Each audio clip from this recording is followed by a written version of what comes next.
Avec une vieille chaussure comme ceci, où on peut vraiment plus rien faire, ça va plus pouvoir être réutilisé.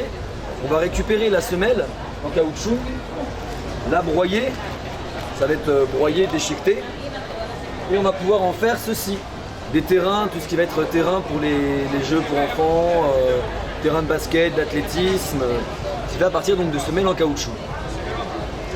Avec par exemple un vieux jean, un vieux morceau de jean, donc dans le centre de tri donc de textile, ils vont l'effilocher, le défibrer, et ensuite on va pouvoir faire de l'isolant pour voiture, pour maison, etc.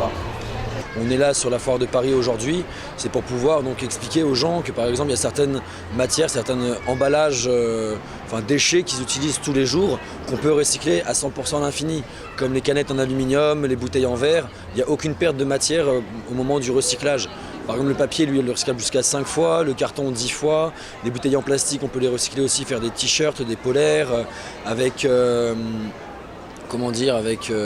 tout, on peut faire avec tous les déchets que les gens utilisent, on peut refaire autre chose, leur donner une seconde vie, comme là à côté d'un petit stand donc, de shopping bag ou avec un vieux t-shirt. On peut faire donc ce genre de sac par exemple.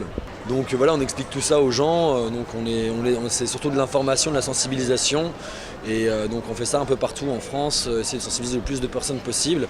Et c'est vrai que par exemple sur des événements assez récurrents qu'on fait depuis environ 5-6 ans, on voit que les personnes sont de plus en plus à l'écoute, qui trient de plus en plus leurs déchets, qu'on retrouve de moins en moins de déchets par terre. Par exemple, un petit exemple, le festival Garance Reggae Festival à Bagnols-sur-Cèze dans le sud, pas loin d'Avignon. Il y a 4 ans, quand on le faisait, à la fin, quand les festivaliers partaient, c'était vraiment c'était l'apocalypse sur le camping, il y avait du déchet de partout. Et là, l'année dernière, il y en avait beaucoup moins, je dirais même peut-être 50% moins de déchets qu'il y a 4 ans, quoi.